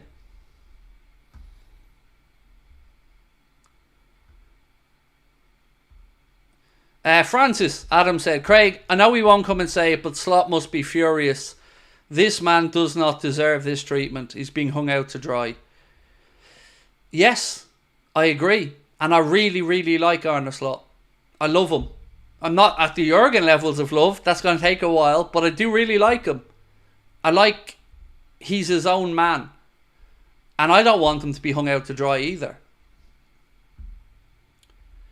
Did you say you're a fellow autistic? Said Gary, as I am. So I have Asperger's, mate. My son is autistic, but I have Asperger's, which is on the spectrum. Now, I'm high functioning. I only have some certain issues around sensory things with my ears and stuff like that. And I was only diagnosed at 35, so I didn't know.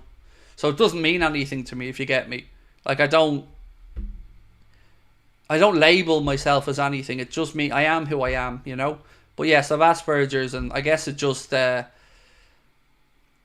I don't know what it means, to be fair, as in what it means to my life. It's just who I am. Evening, bro. Hypothetically, where's this one from Adam? Who would you sign? So, right now, I would love to bring in somebody like Antonio Silva, Jared Branthwaite. That would be 1 and 2 for me at centre-back. In midfield, I've always said Ederson from Atalanta would have been my first choice. After that, I mean, there are probably other names, but I like the idea of Anthony Gordon because I truly believe he'll work hard for the club and it would mean a lot to him.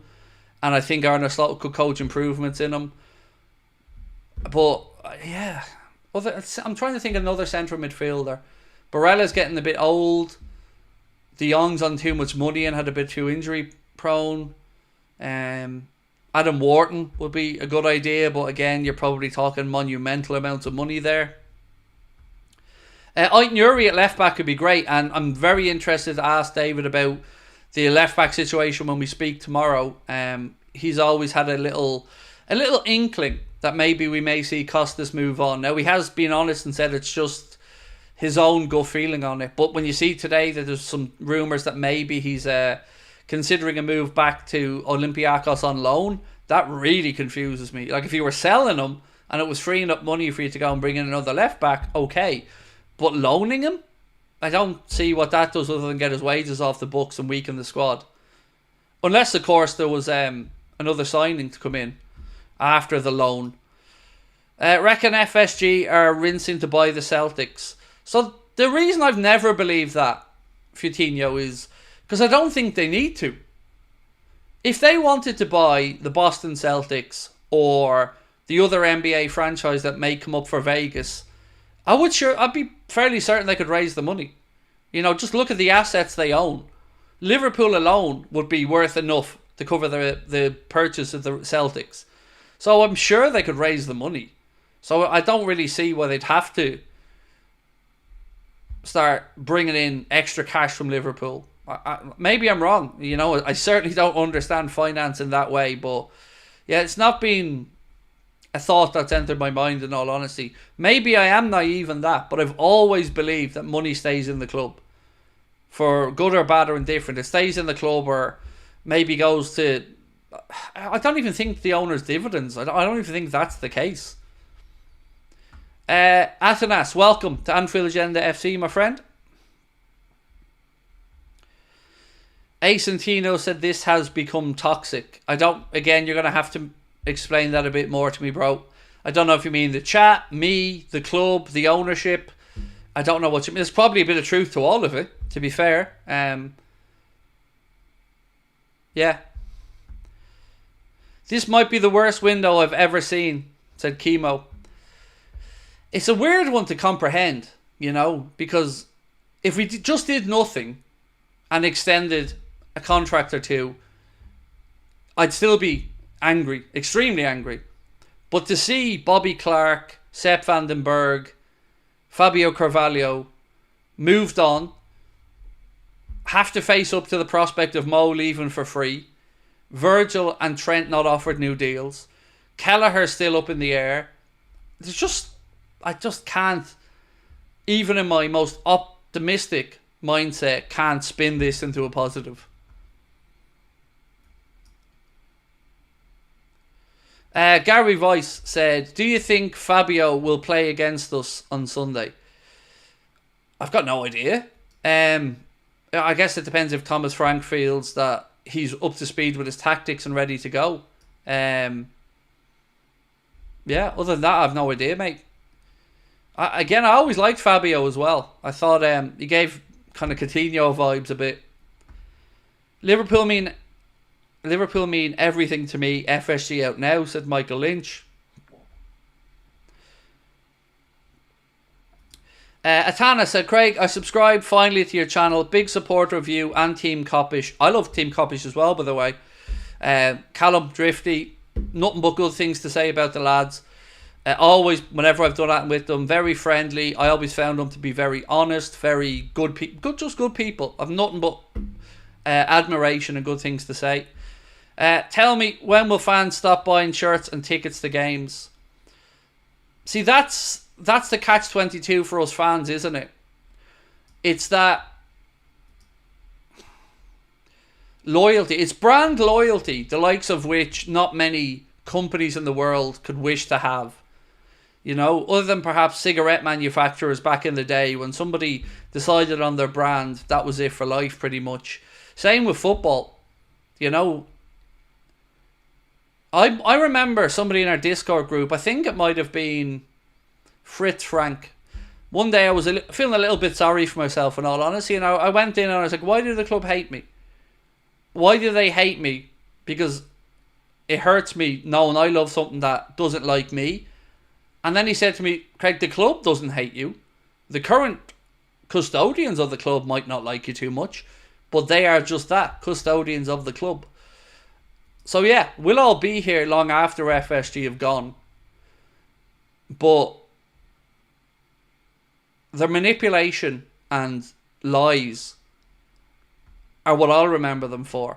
And the day we woke up to being told, not asked, not, you know, reached out to, told that we were now in a Super League. That nobody, including the manager and the players, or the supporters, or the fan groups, or anyone was consulted on. We were just told that that was happening. That it doesn't matter that we have an affinity with the European Cup and a great history and tradition. They wanted a closed shop with money that was going to be guaranteed every year, and fuck the rest of us. That was it. That was the day I just thought, there is no more coming back from this. There is no more trust. There is no more anything. If they do the job and spend money in the market, we have to put up with them, and so be it. But there's no admiration for them. There's no like or care for them from me whatsoever. I despise them. Have I ever done any work with Coppish? Yes, we did some stuff together a few years back. It's been a while, to be fair. But yeah, we definitely did stuff together in the past. I think, if I'm right, on both our channels. I think I went on there and they came on ours. Yeah, I remember a fair few videos with them a few years back.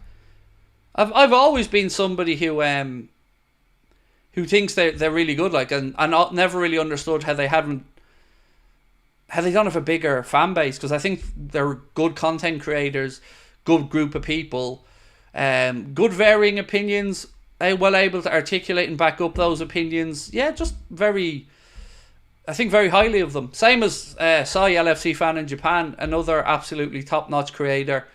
And same even with Redmen. Like, I know how much all those guys love Liverpool Football Club.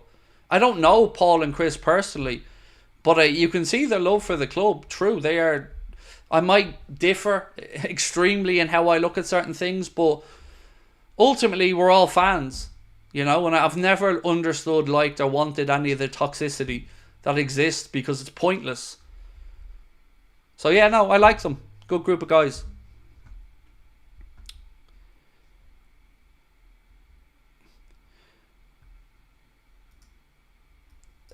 Where have we got? Atana said, I'm asking because if we stop going to games and hurt FSG's pocket, you'll see the transfers you want real fast. No sense to only speak out about it. Excuse me.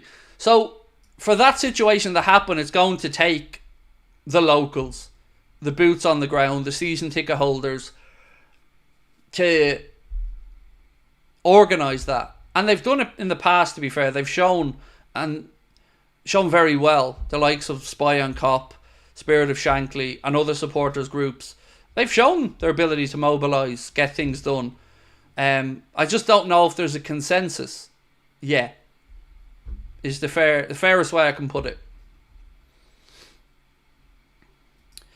Ace and Tino said, again, what if Slot wanted these sales to happen? Would we be as critical? So, I'm going to answer your question, mate, with a question. Why would he want them to happen? If you're on a Slot, why would you want to weaken your group? Genuinely. All I can think of is maybe he doesn't want to stand in a player's way who wants to play football. But I find it hard, mate, to believe that there's a manager in the world who wants to go into a season understocked in the centre-back position. I can't see for the life of me. Because we were told during the summer that Vandenberg might be that fifth centre-back. That he may stay. that Arne Slot's being impressed with him. And then he's gone. As is Carvalho, who scored twice in pre-season. So who are the ones that won him over in pre-season? Who was he assessing the squad that's won? So you may feel that things are getting toxic, Santino. And I respect your opinion because you're a long-term viewer. But I don't think that certain toxicity or feeling towards the owners is unmerited or unwarranted after another window like we've had. And I've run out. I've given the benefit of the doubt. But as I said, I do respect you. I know that you're not a sensationalist person, but I strongly, strongly disagree with you on this topic. Alex Alvarado said, I'm just coming in and looks like stuff is bad. I believe you, Craig, are the guy to lead a fan protest of the owners. You're the voice of the majority. I'm happy to play my part. As I said, I'm happy to have conversations with anyone or try to be part of a progressive movement that looks to actually hold people accountable. But I know for a fact if I tried to pitch something like that now, it wouldn't be an hour before we'd be ridiculed again. And the defenders of the owners would be out in force, mocking us. Mac said, I just knew all this looking at and interested in is just going to keep people hoping so they could run away with the bag.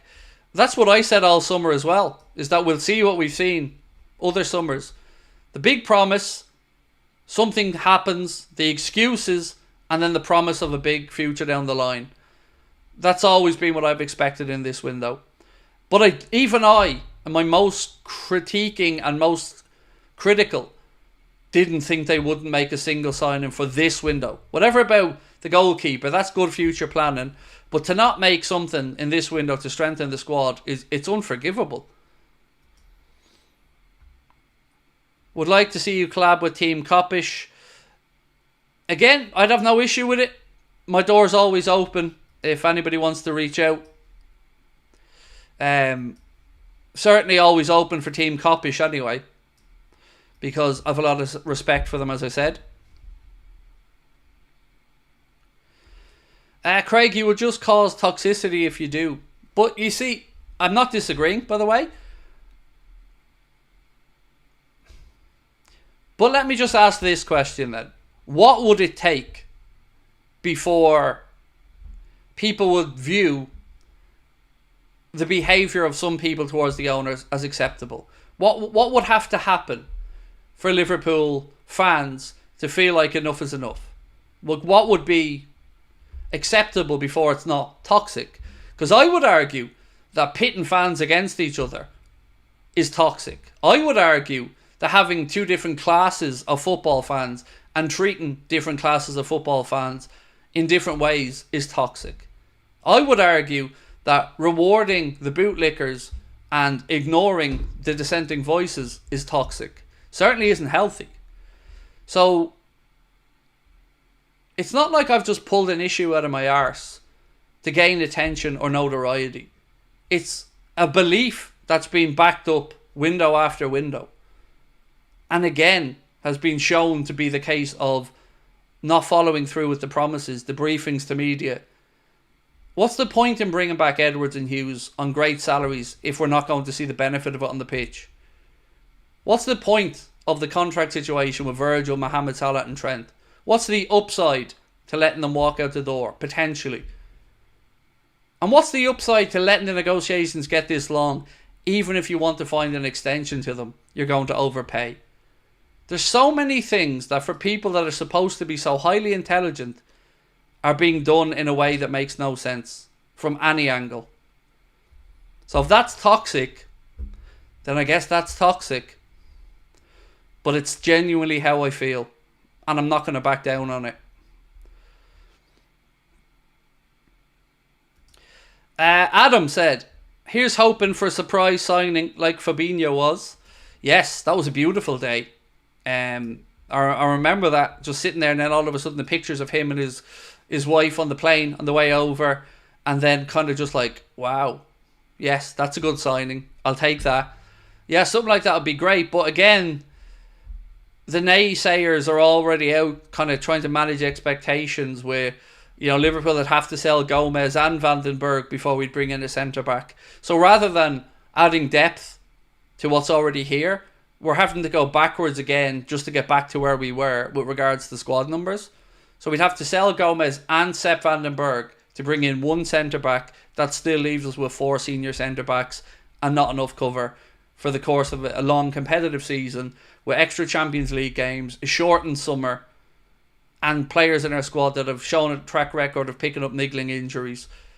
I don't understand the rhyme or reason to it. Doesn't make sense.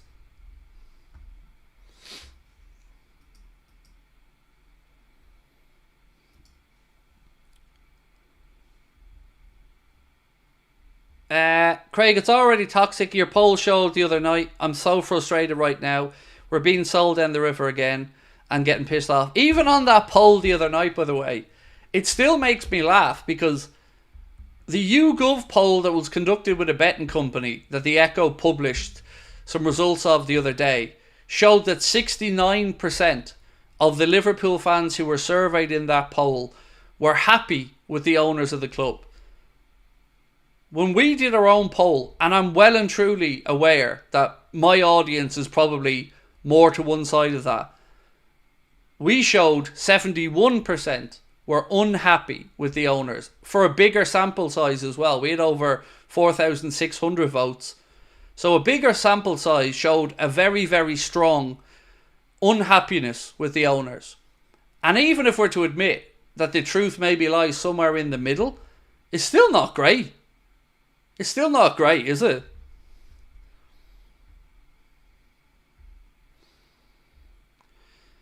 Boeing Zabadi said it was 100 Liverpool fans asked, apparently. Well, that's how I interpreted it as well, mate. Because it said there were 2,000 football fans that were asked, were they happy with their owners and other aspects.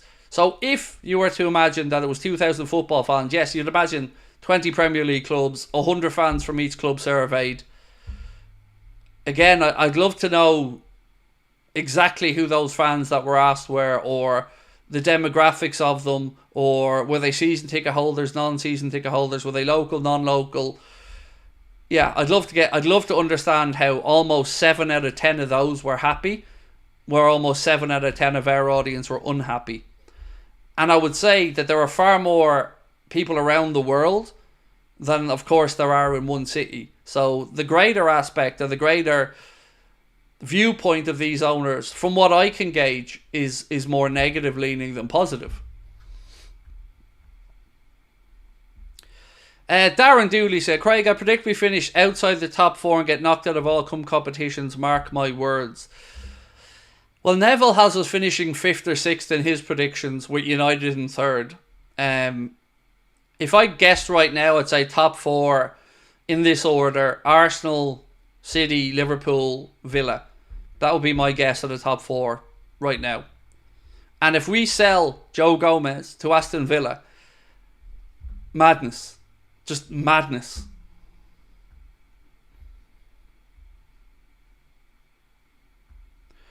It's just even more unacceptable with all the money we got this window not spent. Annie, said Harry James. Yep.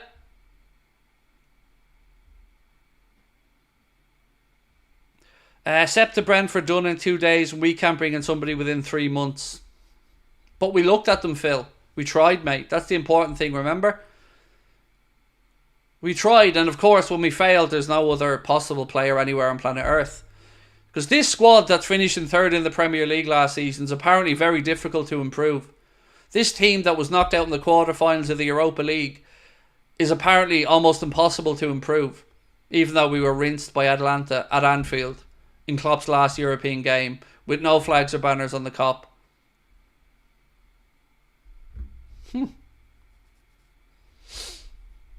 But we can't improve them. Make that make sense.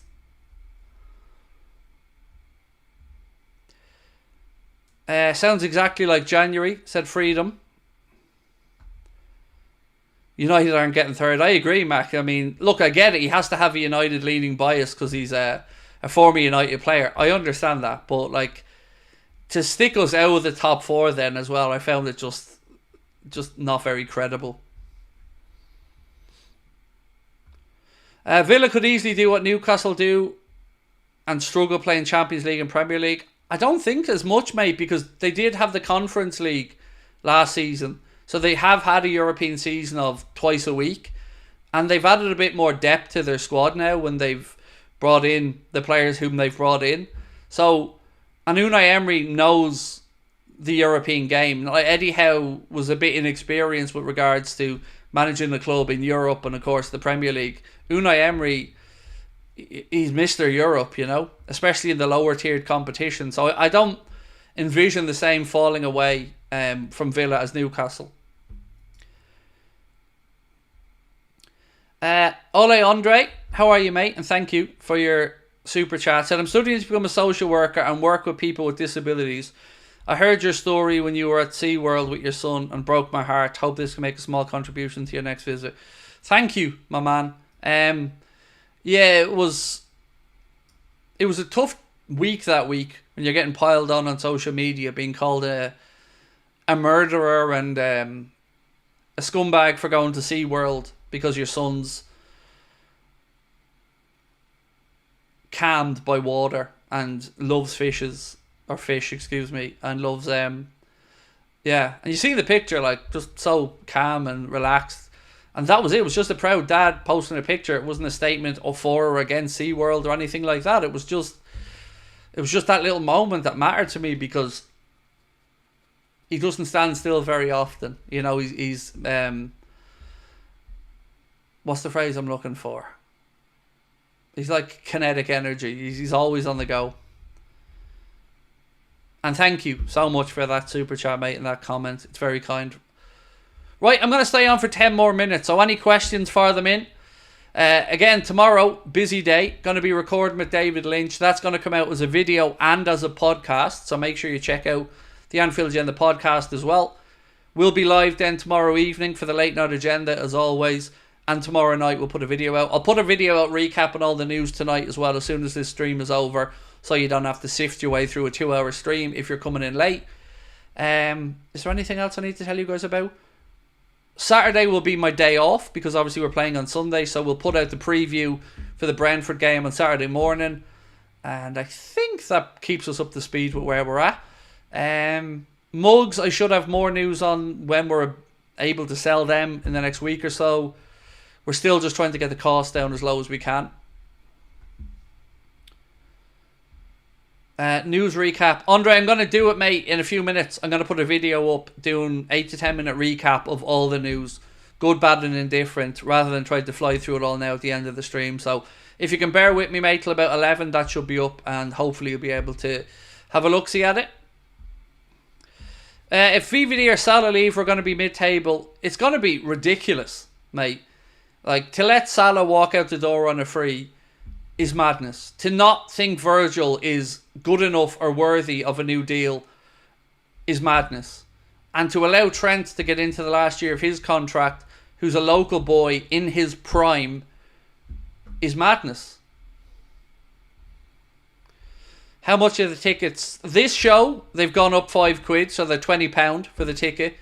The reason we had to put it up a fiver was because we're bringing a musical act over from Ireland with us, and our costs have gone up obviously considerably to make it happen. So yeah, £20 is the price for the tickets for the show at the Hot Water Comedy Club. The last show was £15, but as I mentioned, this time we're trying to put on a bigger show.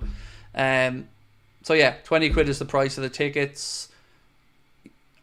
Yeah, sorry, I'm trying to just second guess myself there. Remember about a month ago you said you were trying to get a former player on. How did you get on? Well, we got to a point where it was possible, but the numbers didn't make sense for us. I don't want to say who we were speaking with because I don't want people to think positively or negatively about the person in question, but it wasn't feasible from a financial standpoint. The money that it would have taken for this person to feel it was worth their while was money that we just wouldn't feel comfortable spending and would put us under pressure. So it was a good idea. I wish I had it worked out because it would have been box office, but sure, we'll go again and try something else.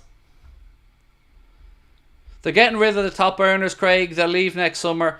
Well, yeah, I mean, right there, Morton, you're talking about 550 grand a week. No, sorry, 750 grand a week if Virgil, Trent and Salah were to walk out the door. But the most annoying part of all of that, mate, would be the lack of a transfer fee, which is it's unfathomable to me. What date is the live show? November the 15th. It's during the international break in November. Friday night, November 15th.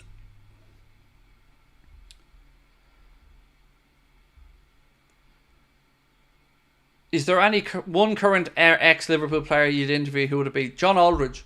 Yeah, I'd love to sit down with John Aldridge. I've always respected John Aldridge's forthright nature and how he speaks his mind, you know. Might not always agree with him, but I do respect that he at least says what's on his mind. So probably John Aldridge would be the one.